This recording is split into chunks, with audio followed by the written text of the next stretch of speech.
जगतपुर गांव में संग्राम सिंह की टायर पंचर जोड़ने की दुकान थी। उसकी दुकान घर से 5 किलोमीटर दूर थी। वो रोजाना सुबह साइकिल से दुकान पर जाता, दिन भर काम करता और शाम को वापस आ जाता। उसका एक बेटा था, शिवा। वैसे तो शिवा कॉलेज में पढ़ रहा था, लेकिन उसका पढ़ाई में बिल्कुल भी मन नहीं लगता था। अपने आवारा दोस्तों के साथ गांव में घूमता रहता। पिता उसे समझाते, बेटा अब मैं बूढ़ा हो गया हूँ, तू दुकान संभाला कर, पढ़ाई में तो तेरा मन नहीं लगता। ठीक है पिताजी। एक दिन संग्राम सिंह बहुत बीमार हो गए तो शिवा को दुकान पर जाना पड़ा।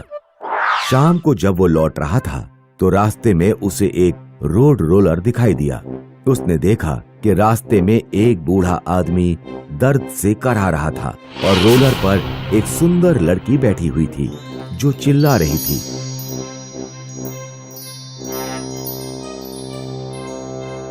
शिवा रुकता है और अपने थैले से बोतल निकालकर उस आदमी को पानी पिलाता है। क्या हुआ आपको? सुनो बेटा, मुझे दिल का दौरा पड़ा है। रोलर पे जो तुम देख रहे हो वो मेरी बेटी है। मैं अपनी बेटी और रोलर तुम्हें सौंप रहा हूँ, लेकिन ये बात याद रहे कि मेरी बेटी के ऊपर एक श्राप है। कैसा श्राप? वो केवल रात में ही रोड रोलर से उतर सकती है। अगर वो दिन में उतरी तो मर जाएगी। इतना कहकर वो बूढ़ा आदमी मर जाता है। पहले तो शिवा सोचता है कि कहां से मैंने ये मुसीबत मोल ले ली, लेकिन वो लड़की की सुंदरता को देखकर खुश हो जाता है। वो मन में सोचता है, इतनी सुंदर लड़की तो मुझे अपने गांव में कभी नहीं मिलेगी। वो रोलर पर बैठकर लड़की के साथ अपने घर पहुंचता है। घर पहुंचकर रोलर से उतरता है और लड़की को उतारने के लिए हाथ बढ़ाता है।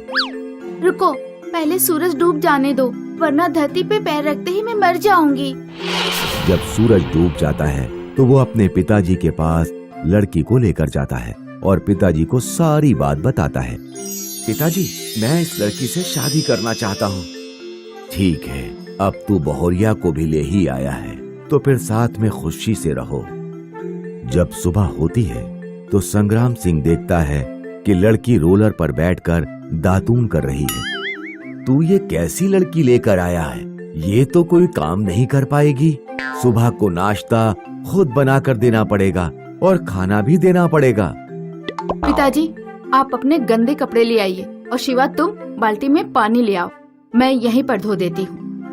एक दिन शिवा जब सोकर उठता है तो लड़की उससे कहती है, तुम जल्दी से तैयार हो जाओ, आज हम गांव में सिनेमा देखने जाएंगे। लेकिन सिनेमा देखने तो हम रात में भी जा सकते हैं। नहीं, मुझे अभी जाना है।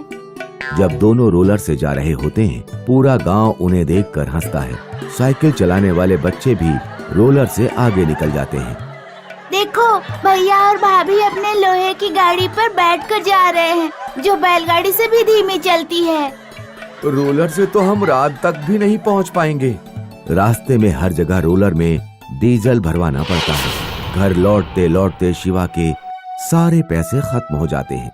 अगले दिन शिवा सोकर उठता है तो लड़की कहती है, आज मुझे बाजार में कपड़े खरीदने जाना है। रुको। शिवा घर के अंदर से एक बड़ी सी केन अपने सर पर लेकर आता है और रोलर पर बैठता है। इसमें क्या है? अरे, इसमें डीजल है। रास्ते में कहां कहां भरवाते रहेंगे, इसलिए साथ ही लेकर चलते हैं। दोनों रोलर पर बैठकर मार्केट जाते हैं। दुकान वाले को कपड़े बाहर लाकर रोलर पर ही दिखाने पड़ते हैं। रोड पर ट्रैफिक जाम हो जाता है। लौटते समय डीजल खत्म हो जाता है। शिवा एक हाथी पकड़कर लाता है और उससे रोलर को खींचना पड़ता है। एक दिन संग्राम सिंह शिवा से कहते हैं, तूने सारे पैसे डीजल पर खर्च कर दिए, अब हम घर में क्या खाएंगे पिएंगे? मैं तुम दोनों को घर से बाहर निकाल रहा हूँ, तो ऐसी बहुरिया लेकर आया है तो तू ही संभाल। संग्राम सिंह दोनों को घर से बाहर निकाल देते हैं। अब क्या करें? मेरी तो कुछ समझ में नहीं आ रहा है। ना तो हमारे पास रहने की जगह है और ना ही खाने को कुछ है। ठंडे दिमाग से काम लो। तुम ऐसा करो, गांव के रोड डालने वाले ठेकेदार से जाकर बात करो। उससे कहना कि मेरे पास रोड रोलर भी है और उसका ड्राइवर भी। वो हमें कितने पैसे दे देगा? शिवा जाकर ठेकेदार से बात करता है। अरे तुम बिल्कुल सही समय पर आए हो।